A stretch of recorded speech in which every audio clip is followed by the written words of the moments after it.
कंदील बलोच पाकिस्तान के social media star जिनके कत्ल ने पाकिस्तान ही नहीं बल्कि पूरी दुनिया में सनसनी फैला दी थी। ये एक ऐसा केस था जिसने पाकिस्तानी कानून की जड़ें तक हिला डाली थी। तो आइए सुनते हैं पाकिस्तानी स्टार कंदील बलोच की गरीबी से निकलकर स्टार बनने और उनके विवादित कत्ल की स्याह कहानी। 1 मार्च सन 1990 को पाकिस्तान के डेरा गाजी खान जिले के एक छोटे से गाँव में अनवर बीबी और मोहम्मद अजीम के घर कंदील बलोच का जन्म हुआ।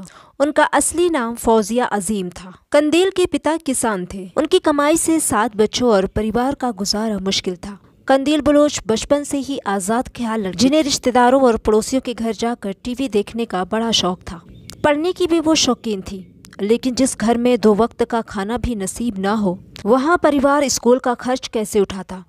ऊपर से अब्बा भी लड़कियों की पढ़ाई के खिलाफ थे। नतीजतन कंदील को आगे पढ़ने की इजाज़त नहीं मिली। कंदील के भाई की पाकिस्तानी आर्मी में नौकरी लग गई तो घर के हालात कुछ बेहतर होने लगे। घर में टीवी भी लग गया और टीवी देखते देखते कंदील का हीरोइन बनने का जज्बा भी परवान चढ़ने लगा। कंदील के ऊंचे ख्याल और फिल्मों की तरफ झुकाव उनके भाइयों और माँ बाप को पसंद नहीं था। गाँव की लड़कियाँ जहाँ सिर ढक कर रखती थी, वहाँ कंदील अपने कपड़ों को काट छाट कर मॉडर्न बना लिया करती थी। ये देखकर आस पड़ोस के लोग बातें बनाने लगे तो घर वालों ने ये तरकीब निकाली कि कंदील की शादी कर दी जाए। लेकिन कंदील किसी सूरत शादी के लिए राजी नहीं थी। फिर भी उनकी माँ ने अपने कजिन के साथ कंदील की जबरदस्ती शादी करा दी। उस वक्त कंदील की उम्र 17 साल थी। घर की तरह ससुराल वाले भी उसके आज़ाद ख्यालात से परेशान थे। पहले बहस, फिर नौबत मारपीट तक पहुँच गई। कंदील का पति उसको बुरी तरह पीटता और सिगरेट से जलाता था। इस दौरान कंदील एक बच्चे की मां भी बन गई। बच्चे के जन्म के बाद जब मारपीट का सिलसिला हद से पार हुआ तो कंदील बच्चे के साथ मायके लौट आई। लेकिन यहाँ आते ही बच्चे की तबीयत खराब हो गई। दवा और दूध के लिए भी उसके पास पैसे नहीं थे। इसी बीच किसी ने सलाह दी कि बच्चे को उसके बाप को लौटा दो, वरना ये मर गया तो इसका बाप तुम्हें जिंदा नहीं छोड़ेगा। मजबूर होकर कंदील बच्चा बाप को देने पर राजी हो गई, लेकिन ससुराल की तरफ से ये शर्त रखी गई कि कंदील का बच्चे से कोई ताल्लुक नहीं होगा। आखिरकार लिखा पढ़ी के बाद बच्चा लौटा दिया गया। लोगों के तानों और घर वालों की कैद कंदील को तंग करने लगी तो एक दिन कंदील घर से भागकर इस्लामाबाद पहुंच गई। शुरुआत में कमाई का कोई जरिया नहीं था तो वो बस कंडक्टर बन गई। घर से भागने के 3 साल बाद उसने अपने पिता को कॉल की और कहा कि मुझे अपना पहचान पत्र बनवाना है, उसके बिना यहाँ कोई काम नहीं करने देता। इतने साल के बाद बेटी की आवाज़ सुनते ही माँ बाप इस्लामाबाद पहुँचे और उसका कार्ड बनवा दिया। तब से दोबारा कंदील अपनी फैमिली के कांटेक्ट में रहने लगी। साल 2013 में Qandeel Pakistani singing reality show Pakistani Idol का ऑडिशन देने पहुंची। ऑडिशन में उनके लुक्स और गायकी का जमकर मजाक उड़ाया गया। उन्हें शो में जगह तो नहीं मिली, लेकिन उसके ऑडिशन का वीडियो वायरल हो गया, जिससे उन्हें पॉपुलैरिटी मिलने लगी। इसके बाद कंदील डब मैश ऐप पर वीडियो बनाने लगी। वो वेस्टर्न कपड़ों में फॉरेन एक्सेंट इस्तेमाल कर फैंस से जुड़ती थी। जहां एक तरफ उसके मिलियंस में फॉलोअर्स बढ़ रहे थे, वहीं दूसरी तरफ पाकिस्तान का एक हिस्सा ऐसा भी था जो उसकी बोल्डनेस की कड़ी निंदा कर रहा था। लगातार बोल्ड वीडियो पोस्ट करने वाली कंदील को पाकिस्तानी किम कार्दाशियन कहा जाने लगा। सोशल मीडिया से फेम मिलने के बाद उन्होंने वकार जकी के रियलिटी शो देसी कुड़ियां सीजन 2 में बतौर कंटेस्टेंट हिस्सा लिया। कुछ दिन और बीते ही थे कि एक दिन कंदील ने कॉल कर घर वालों को बताया कि वो अब हीरोइन बन चुकी है। वो आए दिन घर वालों को बताती थी कि उनका प्रोग्राम टीवी पर आने वाला है। घर वाले टीवी खोलकर कंदील को देखने का इंतजार करने लगे। कंदील की बहन ने एक बार उन्हें बताया था कि घर पर सिर्फ पीटीवी चैनल ही आता है। ऐसे में कंदील पीटीके ही शोज ज्यादा किया करती थी। गाँव में ज्यादातर रात के 8 बजे के बाद ही बिजली होती थी, तो बहनों की फरमाइश पर कंदील ऐसे टीवी शोज किया करती थी जो रात 8 बजे टेलीकास्ट होते थे। कंदील बलोच अपने बयान से अक्सर विवाद खड़े कर दिया करती थी।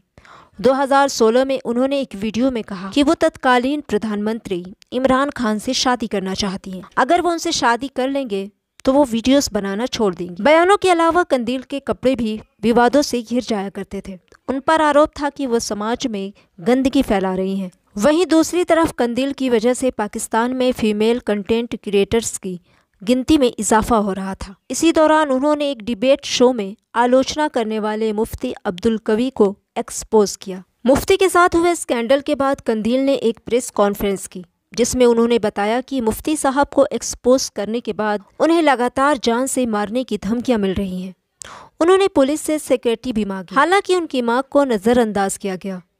14 जुलाई 2016 को कंदील ने एक रिपोर्टर से बात करते हुए कहा कि वो पाकिस्तान में सेफ महसूस नहीं कर रही, उन्हें पुलिस प्रोटेक्शन नहीं मिली है, ऐसे में वो ईद के बाद दूसरे देश जाकर बस जाएंगी। उसी दिन रात को कंदील ने अपनी मां को कॉल की और कहा कि वो घर आना चाहती है। मां की रजामंदी मिलते ही कंदील अगली सुबह यानी कि 15 जुलाई 2016 को मुल्तान जा पहुंचे। एक अखबार को दिए इंटरव्यू में कंदील की मां ने बताया था कि वो कराची से बुर्का पहनकर डरी सहमी घर पहुंची थी। हर कोई उन्हें देखकर हैरान था, क्योंकि इससे पहले कंदील ने कभी भी पर्दा नहीं किया था। घर में दाखिल होते ही उसने मां से कहा कि घर में ताला डाल दो ताकि कोई घर में दाखिल ना हो सके।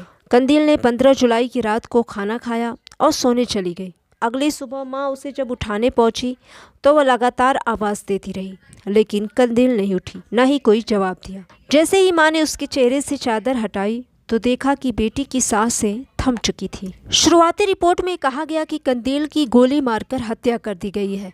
हालांकि पोस्टमार्टम रिपोर्ट में सामने आया कि उन्हें नींद की दवा दी गई थी, जिसके बाद नींद में ही उनकी गला घोंटकर हत्या कर दी गई।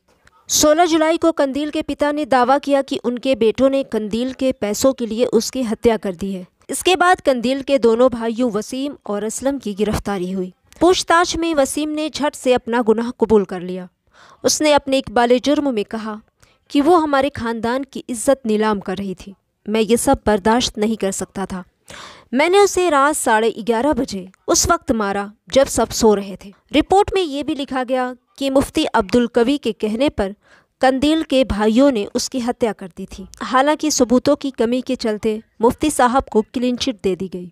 कंदील बलोच की हत्या से उस समय देश ही नहीं विदेश में भी सनसनी मच गई थी। इंटरनेशनल मीडिया ने इस ऑनर किलिंग के मामले पर लंबे प्रोग्राम किए। दुनिया भर में कई नामी लोगों ने इस हत्या की निंदा की। ऑनर किलिंग पर नए कानून भी बनाए गए। कंदील की हत्या के 1 साल बाद हत्यारे वसीम को उम्र कैद की सजा सुनाई गई। हालांकि 3 साल बाद उसे बेल पर रिहा कर दिया गया। साल 2019 में कंदील बलोच के पिता ने पुलिस में शिकायत कर कहा कि उनकी जान को खतरा है। जिन लोगों ने कंदील की हत्या की वो लोग उन्हें भी मारना चाहते हैं। कंदील की बहन ने एक इंटरव्यू में कहा था कि वो हमेशा से मशहूर होना चाहती थी। वो आज जिंदा होती तो देख पाती कि वो अब पूरी दुनिया में मशहूर हो चुकी है। उनकी जिंदगी पर कई ड्रामे भी बनाए जा चुके हैं, जिनमें से A+ एंटरटेनमेंट चैनल का शो ये जुनून और उर्दू 1 चैनल पर प्रसारित हुआ शो बागी। साल 2023 में रिलीज हुई फिल्म वखरी भी कंदील बलोच की जिंदगी पर बनाई गई थी। एक लड़की जो छोटे से गांव से निकलकर शोहरत की बुलंदियों तक पहुंची, अपने ही भाई के हाथों मौत की नींद जा सोई।